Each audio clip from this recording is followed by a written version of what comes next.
Well, I'm going to spend a little time with you today, talking to you about something that's actually quite personal to me.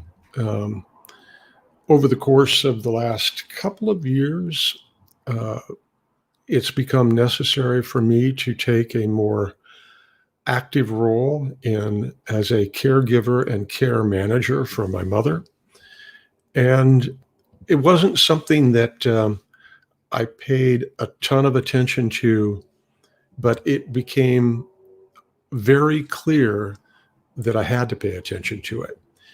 And it all started with a scam. And well, actually it started a little bit before that. Let me share with you what I'm talking about here. Um, with with my father's passing in the year 2012, it became the first time that my mother had to uh, really do a lot of things in her life by herself that my dad had done for her. I don't think my mother ever put gas in her own car. She certainly didn't do the banking. She certainly didn't pay the bills.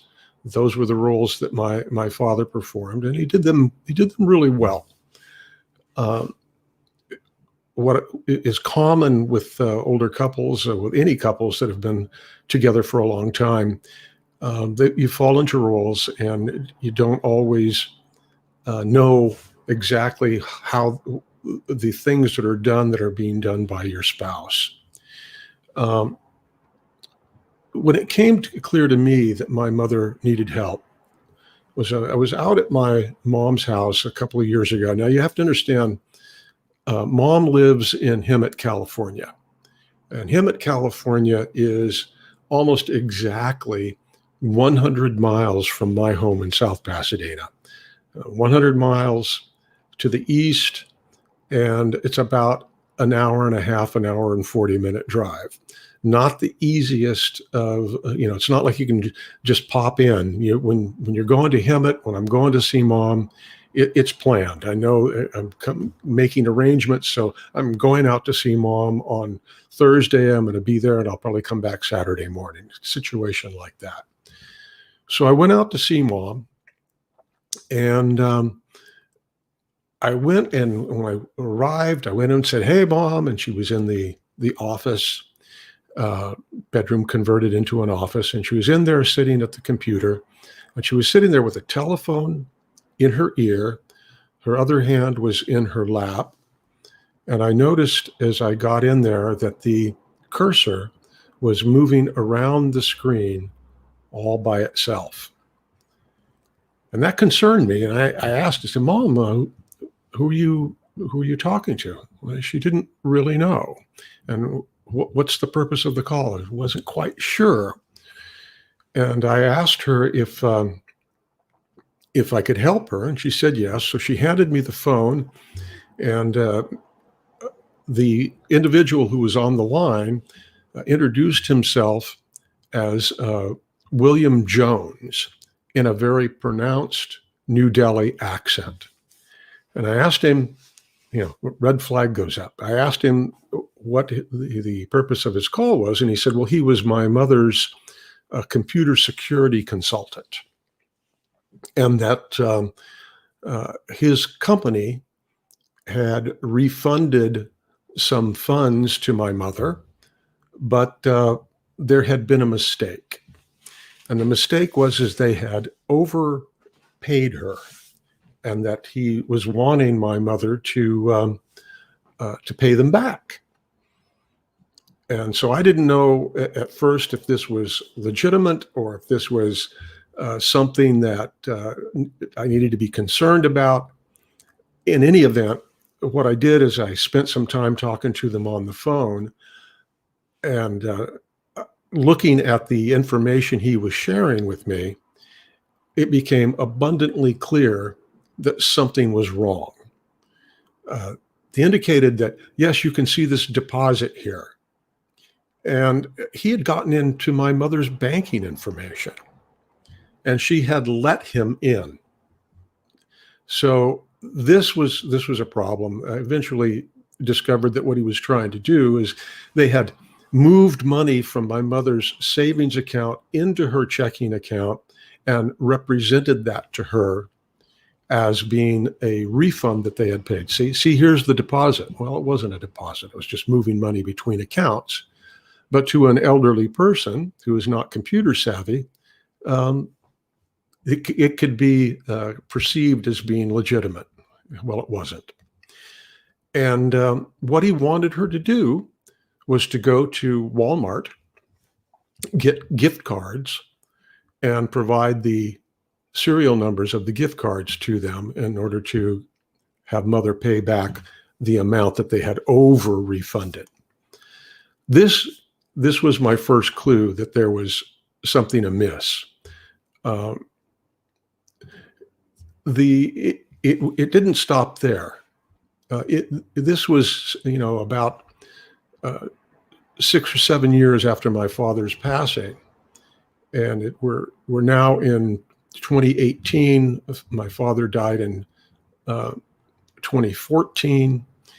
I looked through her bills, and she was being cut off by Southern California Gas Company.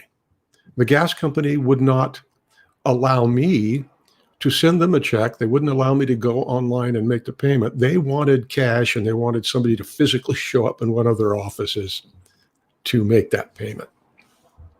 And this is, my mom and dad had been gas company customers all their lives, and now it was a problem. On the other hand, her cable bill, her telephone, internet, cable TV bill was paid in advance for 8 months. So things were slipping through the cracks. And so another red flag. I went into the kitchen, into the refrigerator, and noticed that the expiration date on the ketchup, on the mayonnaise, and other things in the refrigerator were back to 2012, 2013. She wasn't replacing items in her refrigerator that were common everyday items. These are all indications that there's a problem. And I realized that this was my responsibility. I'm an only child. And I also realized that I was incredibly unprepared to help. I wasn't sure what to do. Now, fortunately, in my situation, I have the opportunity, and I'd been taking the opportunity to attend meetings of our city's Senior Citizen Commission. And in South Pasadena, we have a senior center that provides a variety of different types of services and meals and outreach to the senior citizens in our community. And we have a 5-member Senior Citizens Commission that oversees and guides and directs the activities at the senior center. And I had been sitting in on their meetings, and so I turned to them as a resource, and that was a great blessing. What I needed to know in order to help my mother was I needed to know the cast of characters in her life. And they were the good, the bad, and the ugly. There are folks that she interacted with, who would call, who would come over, totally legit. People who are her friends, who were members of her church community, people who knew and loved my mother. Then there was the bad and the ugly. The telephone, instead of being a lifeline for my mother, started to become an instrument for trying to harm her. And by that, I mean, you had the phone calls that were people who loved her and knew her. Then there were the parasites and the predators. You had people calling up representing, I call them phony. I don't know if they're phony, marginal fringe nonprofit organizations saying, hey, you supported us last year. We're the National Association of First Responders and Veterans and this and that and the homeless and, orphan children. And, can we count on your support again this year? And Mom would frequently give. And not that being charitable is a bad thing, but clearly these were organizations that were preying on the good intentions, good wishes, and vulnerability of seniors. And then there were the out and out predators, like the phony computer security outfit. And I needed to be able to identify who was who. A lot of these appeals came in the form of direct mail solicitations as well. Numbers of different subscriptions and magazines and this and that she wasn't reading. These things were stacking up in the house. The vulnerability was another big issue. She's of a generation that is digitally naive. Lack of skills that she had. There was one example that I can think of where she didn't really do well in navigating the ATM for her credit union. She hadn't had to do a lot of banking and depositing of checks, and there was one time where I had to help her with her credit union because she had taken a check, and rather than inserting it in the slot for the ATM, she had somehow inserted the check in between the actual ATM machine and the housing and slipped it inside the wall. And we had to get help to retrieve that check and make that appropriate deposit. So there was also the vulnerability of loneliness. Not being able to get out as much as she had before, not being seen by many people. And so anytime the phone rang, she would pick up.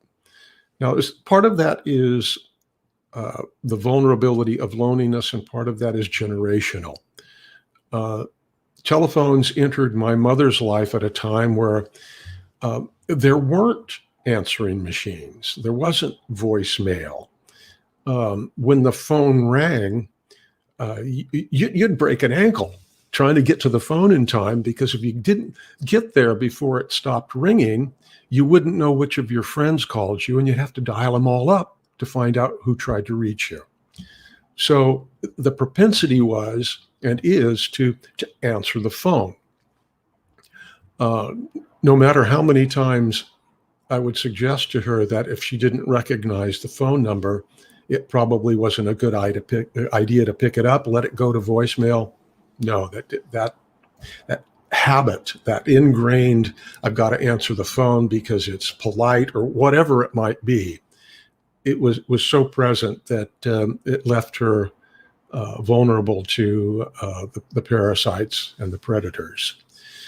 And I wish I also had known that once these telltale signs appear, that the glide path of decline has begun, and it's inevitable as to where it leads, that it's not something that will reverse itself.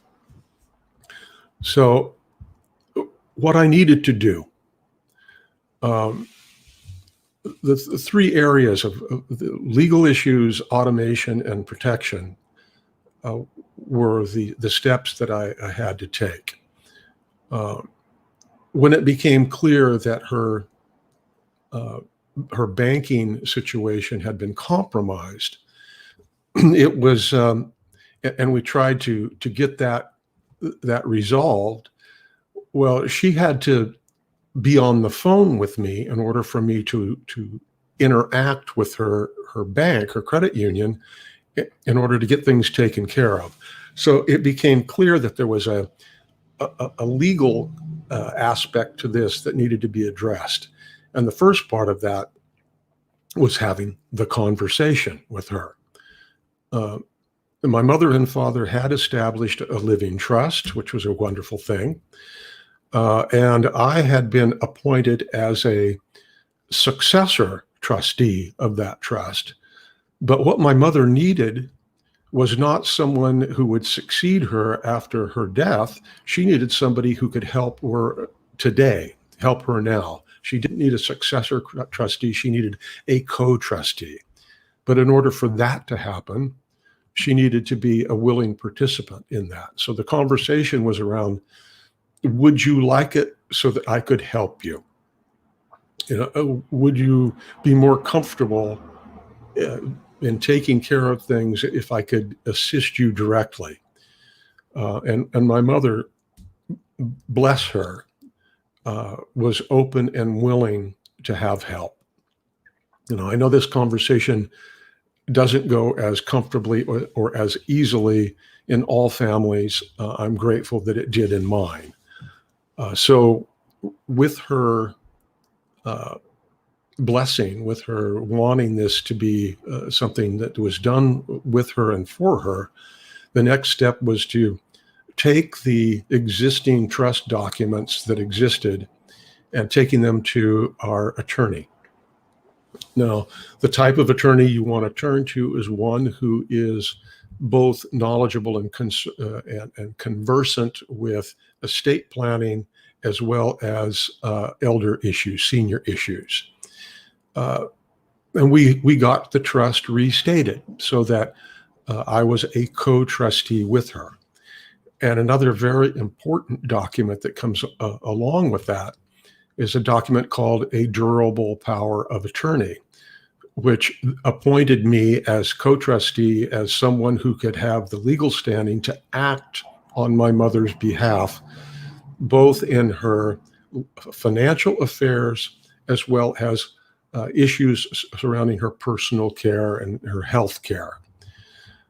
With those documents in hand, that's not the last step, it's just the next step, because the step that follows after that is interacting with the various institutions that are involved in her life, her credit union, her healthcare provider, and her pension plan.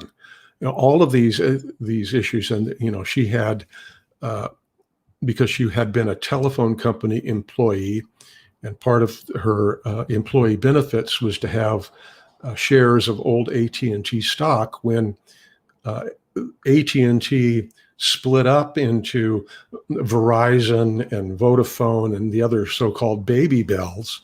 Each one of those then she was granted a few shares of stock in each of these others that were in dividend reinvestment programs. And so the title on each of those programs had to be restated in the new name of the trust. And I had to be granted the authority to call them up and talk to them. And this was true for all of the various other providers of services, Verizon, the trash pickup company, the utilities. All of these organizations needed to be, and they all have their own different processes and procedures for a co-trustee having the legal standing to be able to act on behalf of the elderly parent. It's somewhat overwhelming, to be quite honest with you, and it takes time to find out who all of these entities are. The next thing that I needed to do was to begin automating things. I remember very clearly as a kid, watching my dad pay the bills. And he did it with the physical envelope system. There was so much money placed in each envelope for each of the bills. And it wasn't too far from that process that my mother was pursuing. We needed to actually get in there and automate this process, put it online. And I would tell mom, yeah, I'm helping you to pay the bills. Oh, do you need this? Do you need that? She says, no, mom, it's taken care of. And it was kind of a mystery to her how that could be. But we also started using other tools, like Instacart. A caregiver would call from Hibbett and say, hey, your mother needs this. And I said, okay, just shoot me a picture of the list, and she'd send it over. And then I can use Instacart to have the shopping list fulfilled from the local Stater Brothers that mom liked to shop at. What a blessing. Another tool that I used, and this is more common to the work that I do as a financial advisor, but we use a tool called Everplans, which is a digital storage facility, if you will, that provides not only the opportunity to store financial documents and legal documents, but also it's a repository for things like family photos and family recipes and other things of that nature. The nice thing about Everplans is it allows you to assign deputies. So, for example, maybe there's a family member that you want to deputize for financial stuff, and maybe there's a family member you want to deputize, for other legal documents, and you have the ability to decide when that authorization will begin. Maybe you don't want to give access to that information until you're passing, whatever, but it's a very flexible and secure digital way to place all of the important information, whether it's legally and financially important or just dear to your heart information, in a secure place. That automation was necessary because her ability to handle these things for herself was diminished and declining. And the third thing I needed to do was make sure that my mother was protected. It became abundantly clear to me that the equation for taking care of my mom was a three-part equation. I needed to make sure that my mother was safe. I needed to make sure mom was comfortable. And I needed to make sure that the situation was sustainable. Now, as this process unfolded, at first it became clear to me it would be very helpful if there was a caregiver, a home caregiver present for my mother to do things like grocery shop, to tidy up, to prepare meals. Mom was not eating as well as she would have preferred to, just simply because she didn't have the desire or the energy to prepare meals for herself. So I turned to a home care agency. There's many of them out there, and many of them are really good. I turned to a company called Home Instead. And initially, I had Home Instead coming into mom's home in Hemet 3 times a week, 3-4 hours a day, 3 times a week. And that was great. They would come in. Would have the confidence of knowing that there was a set of eyes, a professional set of eyes, looking at things, because I couldn't be there all the time. That worked very well until, and as I mentioned earlier, the glide path, the inevitable progression. It worked very well until the time came that the caregiver found mom lying on the floor next to her bed, covers pulled down over her. And mom didn't seem to see anything wrong with that. The caregiver, being a professional, knew that she couldn't take the risk of trying to move mom, so that resulted in a 911 call. 911 resulted into transporting her to the emergency room. Emergency room then got her over to Kaiser. Now, she wasn't hospitalized long. It was like overnight, and she was home the next day. And this initial experience made it abundantly clear to me that 3 days a week wasn't sufficient any longer. And so 3 days a week became 24/7, 365. She needed somebody in the home with her at all times. And it progressed again. I mean, there was another episode where she fell shortly thereafter again, and the 911 emergency room hospitalization happened again. And this time there was a better diagnosis. There was some thyroid issues and so on. But my point is that her needing around the clock care and around the clock somebody being with her to help her out. So we solved the equation for her being safe and for her being comfortable, but the sustainability issue became a problem. Home care is incredibly expensive, to the tune of $17,000, $18,000 a month. We were fortunate in our situation because we had a couple of several months before, I saw that it would be desirable to have a home equity conversion mortgage put in place, so-called reverse mortgage put in place, to provide access to the equity in Mom's home as a financial bridge from where she was presently to wherever life would take us. And it turned out to be a great blessing, because in order to have that sustainability part of this equation working out for Mom, she wasn't going to be able to stay at home anymore. While safe and comfortable and liking being in her own home, that wasn't something that could continue. I was very fortunate again to be able to reach out to my resources, and anybody who's wrestling with this. If you live in a community that has a senior services commission, senior citizens commission in your community, reach out to them and avail yourself of their relationships. It's what I did, and I got introduced to a fellow whose job it is to help families make this kinds of transitions. And he introduced me to several facilities, and we were able to identify one that we felt comfortable with. And that was,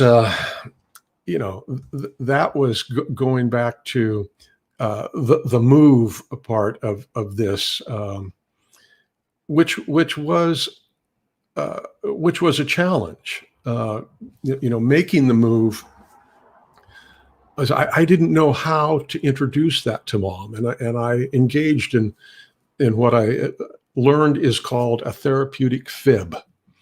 I took Mom to a doctor's appointment, and the 2 days leading up to that doctor's appointment, I put everything that she was going to need in the back of the SUV and covered it up with a canvas drop cloth. And when the day came that we went to the doctor's appointment, when we left the appointment, instead of turning right to go back to her house, we turned left to come to South Pasadena, because I had identified and made arrangements with a group assisted living home that instead of being an hour and a half away from where I lived, it was only 4 minutes away. And the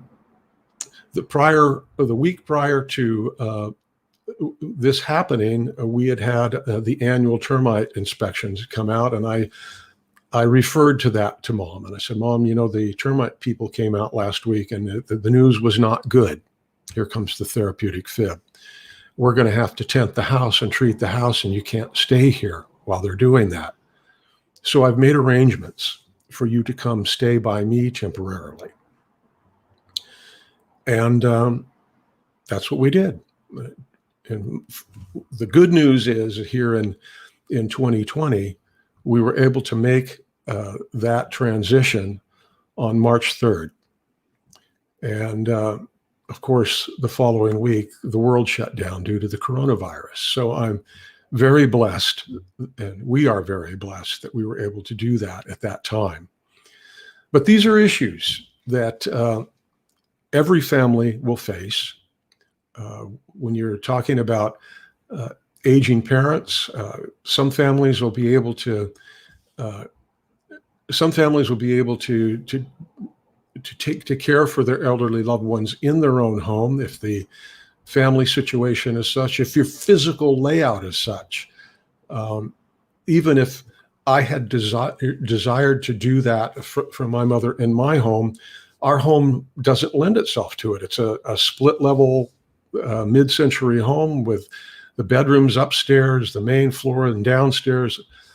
Stairs were not going to work.